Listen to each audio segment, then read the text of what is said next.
Yeah, as you can tell by the cigarette burn. Not me, I never smoked.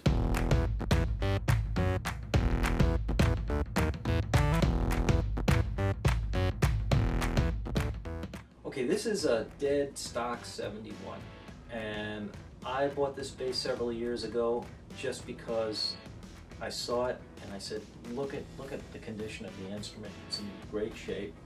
It's definitely been played, but it was played and well taken care of, and I just wanted to have a nice sunburst 70s, early 70s. This is, like I said, 71 with the, you see the width of the neck? Yeah. At the nut? It's not like the 65, not as narrow as the 72. This was the B. So the A being the 72, narrow. The B, the most common of this era, 1 5/8. This is part of the reference collection partially because of the visual, the typical 70s sunburst on this, where it was very kind of orangey over here in the red, kind of looking at that.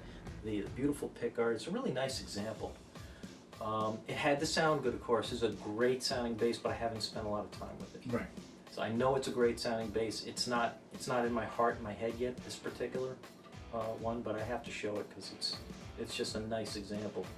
Perfectly straight neck, plays great, sounds great. I can't hear this bass in my head yet until I spend some time with it. But it is the third and final.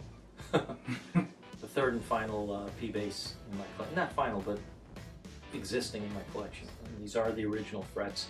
They're the slightly larger frets. Okay.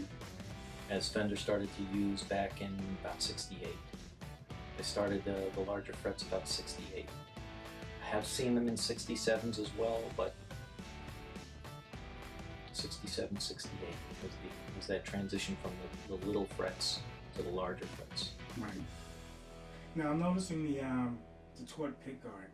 Mm-hmm. Knowing you as long as I've known you, you're a stickler for pickguards. Yeah. Can you talk to us a little bit about that? Yeah, I'm glad you brought that up because this is a beautiful example of an early 70s Tort pickguard. This was, in my belief, the last of was really the nice ones. There were some that had these really awful patterns later on. It looked like you couldn't even tell where the red and the black ended. You know, just looked fake. Right. You can almost define some of these vintage basses by the pickguard, if it is the original pickguard. From the manufacturers of these pickguards, they'll tell you as early back as 1959, or say even 1958 when the tortoise pickguard started to show up. The top layer was the important thing. The top layer is made out of nitrocellulose. In some of the early ones, all the layers are made out of nitrocellulose, or nitrate, what many people call it, celluloid nitrate. I don't know, there's many names for it. Anyway, this top layer was made in a 9-foot by 9-foot vat, and they had to mix all the different colors, the red, the black, the yellow, the amber, whatever, and they would stir it around. They would melt it and stir it around. It must have been a really dangerous job, but it got stirred around, and then it was settled, and that swirly pattern from everything being melted and mixed around would dry, cool off and cure, and they'd slice it, and they'd make that top layer out of these slices, and depending on that particular vat is what the pattern would be.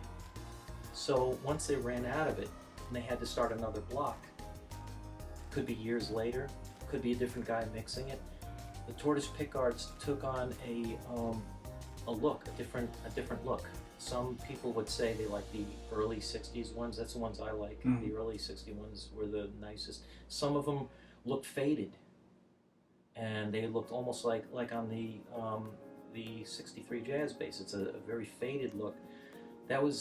It didn't actually fade so much. It was in the vat that way. There might not have been enough red in there or enough black or whatever. It was part of the mixture. So as the years went by, just like the finishes changed as some of the finishing techniques changed, and some of the materials of the finish changed, so did the pickguards, and it changed the look of the bass, sometimes drastically. I like all the eras up to about this point. Okay. past there, the sunbursts and the tortoise guards started to look wrong, just wrong to me. And they've done a good job of picking up there, and I think we've done a good job of picking it up now with our guards and our sunbursts. Well, yeah, you put a lot of emphasis on those. I thought you were a little nuts at first, but Oh, I am. yeah. You don't have to think. You know, you're right. I get But nutty about that. It's important. Yeah, you're trying to, like we always talk about, bring the past into the future. Yeah. And I think you've done it. Thank you.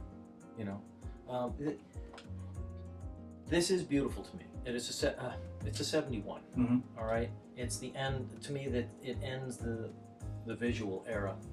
And to some people, they might even say, "No, that's not the look. This doesn't have the look of the early '60s." But I still think this is where it still grabbed on to some of that past that we, the past sunbursts and Right. and tortoise guards that we loved. And I don't know why I'm such a stickler. I just love that. I love the way it looks.